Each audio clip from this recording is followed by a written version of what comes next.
नमस्कार, news our के खास कार्यक्रम देवभूमि का बजट में आपका स्वागत है। मैं हूं देवेंद्र कुशवाहा। उत्तराखंड विधानसभा सत्र के दूसरे दिन धामी सरकार ने विधानसभा के पटल पर वित्तीय वर्ष 2024-25 के लिए बजट रखा। वित्त मंत्री प्रेमचंद अग्रवाल ने कहा कि सरकार जेंडर बजट के साथ राज्य के समग्र विकास पर आधारित बजट लेकर आई है। धामी सरकार ने 89,000 करोड़ का बजट पेश किया है। राजस्व के लिए लेखे का व्यय 55,815.77 करोड़ और पूंजीगत लेखे का व्यय 33,414.30 करोड़ रहा है। राजस्व घाटा अभी अनुमानित नहीं है। इस बार बजट में 15% की बढ़ोतरी की गई है। ध्यान में रखकर सरकार बजटीय प्रावधान और नई योजनाओं का स्वरूप निर्धारित किया है। आज इसी बजट पर करेंगे चर्चा। तो आइए शुरू करते हैं देवभूमि का बजट।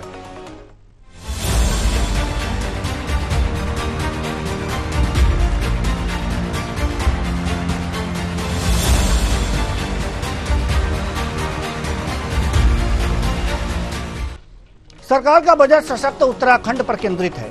प्रदेश सरकार 2025 तक उत्तराखंड को देश के सबसे अग्रणी राज्यों में शामिल कराने का लक्ष्य लेकर आगे बढ़ रही है। इसी लक्ष्य को ध्यान में रखकर सरकार बजटीय प्रावधान और नई योजनाओं का स्वरूप निर्धारित किया है। जानिए इस बजट में किस वर्ग को क्या मिला है। आइए ग्राफिक्स के माध्यम से जानते हैं। नारी शक्ति को क्या मिला है। वित्तीय वर्ष 2024-25 में जेंडर बजट में लगभग 14,538 करोड़ का प्रावधान। नारी शक्ति और महिला कल्याण के लिए 574 करोड़ का प्रावधान किया गया है। नंदा गौरा योजना के लिए 195 करोड़ का प्रावधान किया गया है। वहीं मुख्यमंत्री महालक्ष्मी योजना के लिए 30 करोड़ का प्रावधान किया गया है। मुख्यमंत्री बाल पोषण योजना के लिए 28 करोड़ का प्रावधान किया गया है। वहीं आपको बताएं, मुख्यमंत्री महिला पोषण योजना के लिए 15 करोड़ और गंगा गाय महिला डेयरी विकास योजना के लिए 5 करोड़ का प्रावधान किया गया है। मुख्यमंत्री वात्सल्य योजना के लिए लगभग 21 करोड़ का प्रावधान किया गया है। अब नजर दौड़ाते हैं कि आखिर युवाओं के लिए क्या किया गया है। युवाओं के लिए डिग्री कॉलेज सरकारी में शैक्षणिक गुणवत्ता को 10 करोड़, NEP के तहत चल रही अनुसंधान योजना को 2 करोड़, RTI के तहत 94,000 से ज्यादा बच्चों को निःशुल्क शिक्षा, खटीमा में निःशुल्क कोचिंग सेंटर की व्यवस्था, सरकारी विद्यालयों में ICT लैब और मुख्यमंत्री अल्पसंख्यक मेधावी बालिका प्रोत्साहन योजना के अंतर्गत 2024 के लिए 3 करोड़ 70 लाख रुपए का प्रावधान किया गया है। वहीं अगर जो आपको बता दें कि विज्ञान केंद्र चंपावत को 3 करोड़ रुपए का प्रावधान किया गया है।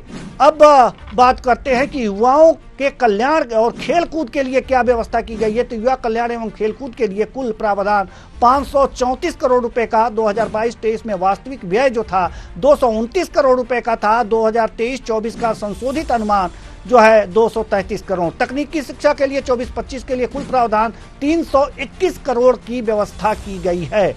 साथ ही 2022-23 में वास्तविक व्यय 243 करोड़ और 2023-24 का संशोधित अनुमान 316 करोड़ रुपए की व्यवस्था की गई है।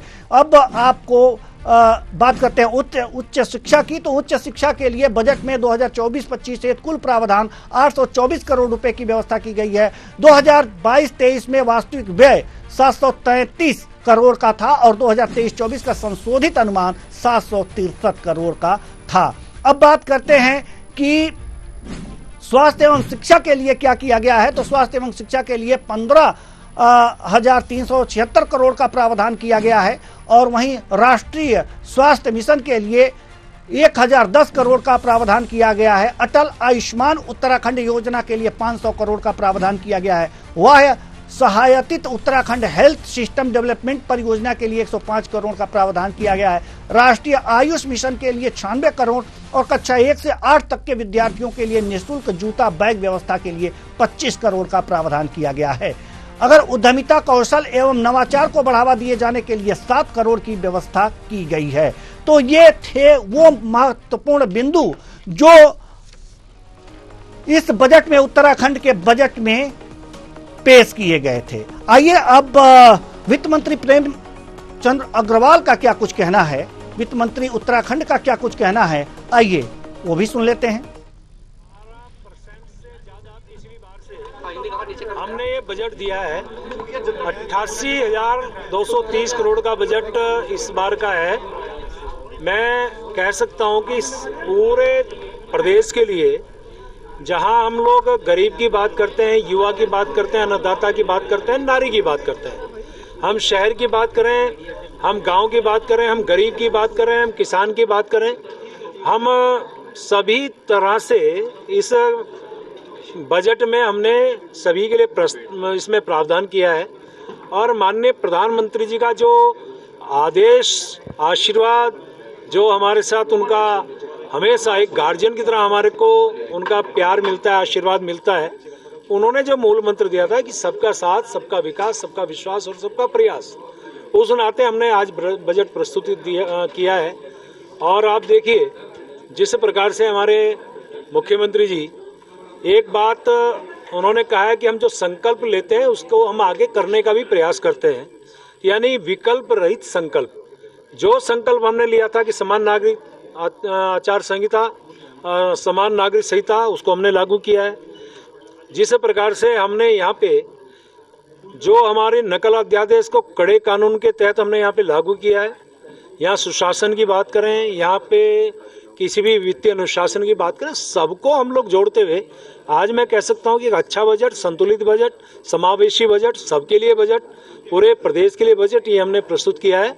और आने वाले टाइम पे जिस प्रकार से हमने वित्तीय अनुशासन के साथ इस विभाग को हम आगे बढ़ा रहे हैं, तो मैं कह सकता हूँ कि ऋण की अदायगी भी हम लगातार कर रहे हैं और हर बार हम कोशिश कर रहे हैं कि ऋण भी कम लें, यानी कि हमारा ये वित्तीय अनुशासन आपके सामने भी है और पूरे उत्तराखंड के विकास के लिए ये बजट प्रस्तुत किया है।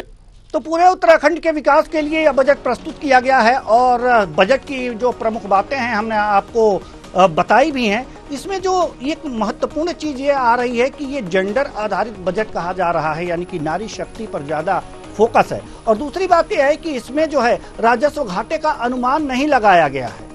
अब इसे समझना चाहेंगे कि आखिर राजस्व घाटे का अनुमान नहीं लगाया गया है। हालांकि आय व्यय का ब्यौरा होता है बजट, यानी कि एक वित्तीय वर्ष यानी कि एक साल के जो खर्चे होते हैं और जो आय होने वाली होती है उसका अनुमान लगाया जाता है इस बजट में। तो ऐसे में यह अनुमान किस तरह से लगाया गया है कि इसमें राजस्व की जो बात हो रही है कि राजस्व घाटा अनुमानित नहीं किया गया है, तो फिर यह आय और व्यय का कैसे अनुमान लगाया गया होगा, यह हम समझना चाहेंगे। बहुत महत्वपूर्ण प्रश्न है ये। और हमारे साथ इसके लिए हमारे साथ जो हमारे मेहमान जुड़े हुए हैं, दिनेश सिंह जी, वरिष्ठ पत्रकार हमारे साथ जुड़े हुए हैं। बहुत बहुत स्वागत है आपका हमारे इस कार्यक्रम में, दिनेश सिंह जी। दिनेश सिंह जी, आज उत्तराखंड का बजट पेश हुआ है, आप जानते भी हैं, और उसमें 89,000 करोड़ का यह बजट है। और दूसरी बात यह है कि जेंडर आधारित बजट ये बताया जा रहा है, नारी शक्ति को ज्यादा इसमें दिया गया है, लेकिन इस पर हम चर्चा बाद में करेंगे। बात हम इस बात पे करेंगे कि ये बात समझ से थोड़ी सी परे है कि बजट को ये कहा जाता है कि आय और व्यय का ब्यौरा होता है, एक साल के, एक वित्तीय वर्ष के आय और व्यय का एक तरह से अनुमान लगाया जाता है। ऐसे में राजस्व घाटे का अनुमान क्यों नहीं लगाया गया, ये हम समझना चाहेंगे। नमस्कार जी, नमस्कार कुशल जी। देखिए, सबसे पहले कि एक तरह से समग्र मतलब कि बजट माना जा रहा है धामी सरकार का, एक तरह से मतलब कि बहुत ही एक तरह से जैसे कि जेंडर बेस्ड जो बजट मतलब बहुत बढ़िया एक तरह से समावेश उसमें एक तरह से करीब करीब सभी चीजों किया गया है, युवा, महिला और सभी का लेकर के। और बाकी जैसे कि पहाड़ी क्षेत्रों को देखिए कुछ अलग समझ, तो उनको सभी को लेकर के जैसे कि मतलब गौरा योजना होगी, जैसे और अन्य जो चीज हो गई। और जैसे महिलाओं के बारे में बातचीत करें, उसमें देखिए तो पोषण, बाल पोषण हो गया, महिला पोषण जो हो गया, तो उसके लिए अलग से जैसे बजट का जो किया गया। और बाकी जैसे कि 1 से 8वीं तक के बच्चे जो हैं उनके लिए जूते के जो प्रावधान जो है वो भी रखा गया है। तो देखिए इसमें है कि अभी जैसे मतलब एक तारीख वाले अभी मतलब जो होगी सारी अभी डिबेट होनी है इस पे, मतलब सदन के पटल पे रखा गया है बजट अभी। और उसका भी चीजों पर मतलब जो है मतलब जो सदस्यगण जो होंगे उनसे सबसे चर्चा करने के बाद में और एक तरह से नतीजे पे बाद में पहुंचा जाएगा कि भाई किसमें क्या करते हैं क्या नहीं करते हैं। और कुछ अगर उसमें सुझाव कुछ अगर होंगे वही मुझे लगता है कुछ सम्मिलित कुछ उसका किए जा सकते हैं। और दूसरा देखिए, एक तारीख को ना कि पूर्ण जो बजट जो पेश होगा पूरा 1 तारीख को 1 मार्च को पूरा पेश करेंगे। और दूसरा लेखे जोखी जहां तक बचे था अभी जैसे पूरी तरीके से मुझे लगता है कि जैसे कि अपने तरीके से कुछ न कुछ और आएगा, और जैसे केंद्र से भी कुछ जैसे कि जो है बजट में जैसे कि जो आने बजट का कुछ हिस्सा आना है, तो उसको भी चीजें करके समावेश करके पूरे तरीके से करके और एक ही चीज का पूरा समावेश वो करके बाद उसके बाद में पेश करेंगे उसको। जी, यानी कि अभी जो ये कहा जा सकता है कि पूर्ण रूप से ये बजट अभी जो अनुमान लगाया गया है, अभी जो केंद्र की तरफ से आना है उसका भी पूरा अनुमान नहीं लगाया गया है कि वो कितना आएगा, एग्जैक्ट रखा जाएगा। और जो बातचीत करने के बाद जो चर्चाओं में जो मक्खन निकल करके आएगा उसमें से विशेष व्यवस्था की जाएगी, उसके बाद से शायद राजस्व घाटा देखा जाए। ये बहुत अच्छी बात है। ये थोड़ा सा भ्रम पैदा करने वाली बात थी कि ये किस तरह से बजट आ गया। दूसरी बात इसमें ये महत्वपूर्ण है कि जेंडर आधारित बजट कहा जा रहा है, और अगर जो हम सही हैं तो बजट में लगभग 14,538 करोड़ 5 लाख का प्रावधान किया गया है। ये शायद ये नारी शक्ति के लिए ये प्रावधान किया गया है। क्या नारी शक्ति की लिए जो भी तमाम योजनाएं इसमें चल रही हैं, नारी शक्ति, महिला कल्याण और नंदा गौरा, मुख्यमंत्री महालक्ष्मी योजना, ये तमाम जो योजनाएं यहाँ पर चल रही हैं, तो इन योजनाओं को देखते हुए क्या जो अदर ये पैसे की व्यवस्था की गई है यहाँ पर, जैसे कि 14,538 करोड़ 5 लाख रुपए का प्रावधान किया गया है, तो क्या कुछ अलग इनके लिए करना होगा, करने जा रही है सरकार उत्तराखंड की? क्या आप अनुमान लगा सकते हैं? जी किशोर, देखिए ऐसा है कि जैसे मान के चल के 18-19% के आसपास जो है इस तरह महिलाओं के लिए जो बजट का एक जो रखा गया है, प्रावधान इसमें रखा गया है, तो इसमें अपने आप में एक तरह से तारीफ की बात है। क्योंकि देखिए इससे पहले जैसे कि नारी शक्ति जो अधिनियम लेकर के आए थे, तो उसको लेकर के आगे लागू करना। दूसरा यूसीसी के बाद ये पहला बजट है उत्तराखंड का, तो अपने तरीके से करके जो जैसे कि बढ़ाया जाता है उसमें जैसे मान के चले कि 14,000-15,000 करोड़ के आसपास का सिर्फ नारी शक्ति पे खर्च किया, तो एक तरह से मतलब समाज को आगे लेके जाने वाला जो है ये व्यवस्था होगी। दूसरा देखिए जैसे कोई भी जैसे कि जो योजना जैसे होती है जो बड़ी, जैसे कि आयुष्मान योजना बोले या इस तरह की योजना है, तो उसमें देखिए केंद्र का कहीं ना कहीं जो है एक मतलब उसमें भागीदारी उसमें होती है, और केंद्र की तरफ से मतलब हिस्सा उसमें जरूर आता है। कुछ मंत्रालय जैसे कि अब जैसे मतलब मैं थोड़ा अलग जैसे बताना चाहूंगा, जैसे कि जल शक्ति अगर मंत्रालय है तो जल की जैसे योजना कोई चल रही है, उसमें देखिए कुछ जो है समावेश जैसे उसमें जो किया जाएगा पूर्ण रूप से, तो उसमें कुछ स्टेट का रहता है हिस्सा और कुछ जो है अपना केंद्र का रहता है। उसी प्रकार जैसे कि शिक्षा जो है, तो शिक्षा के अंदर भी सेम चीज यही रहती है कि कुछ हिस्सा जो होता है मतलब उसका स्टेट का रहता है, कुछ हिस्सा जो है केंद्र का रहता है। और बाकी देखिए आय और व्यय का जो है मतलब उस तरीके से कितना आना है, कितनी आवक है और कितनी जावक है,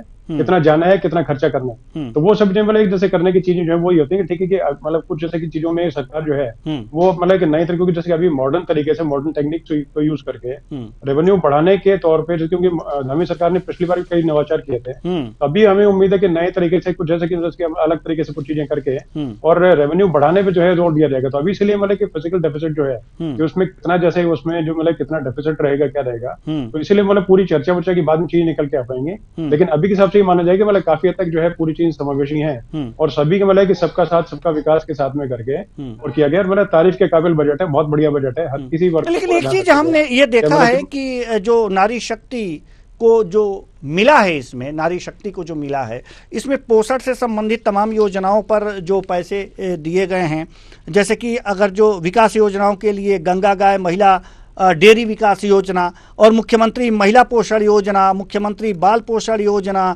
मुख्यमंत्री महालक्ष्मी योजना, नंदा गौरा योजना, नारी ये मतलब ये जो योजना है पोषण के लिए और उनके आर्थिक विकास के लिए है। शिक्षा के लिए क्या कोई प्रावधान नहीं किया गया इसमें? ऐसी कोई योजना दिख नहीं? शिक्षा के लिए बिल्कुल है जी। नहीं शिक्षा के लिए बिल्कुल प्रावधान, महिला शिक्षा के लिए महिला शिक्षा के लिए देखिए जैसे यही जो है ना, ये योजना है जो है कुछ वाली, तो इसी में से चीजें जो जैसे लगेगा उस हिसाब से करके, ठीक है। जैसे कि अपना एक पोषण योजना है, तो पोषण योजना देखिए एक तरह से ये हो गई कि जैसे कि आंगनवाड़ी है, जैसे अन्य जो उनके थ्रू जो देने की चीजें होती हैं कि जैसे कि गर्भवती महिला जो है, क्योंकि देखिए चीजें ये है कि जैसे अगर है कि पूरे तरीके से पोषित अगर बच्चे अगर होंगे, पोषित महिलाएं होंगी, तो तभी देखिए आगे समाज जो है अपने तरीके से देख रेख अपनी कर पाएगा ठीक तरीके से। तो उसमें एक चीज महालक्ष्मी जैसी योजना है, तो उसको भी देखें तो वो अलग तरीके से है। और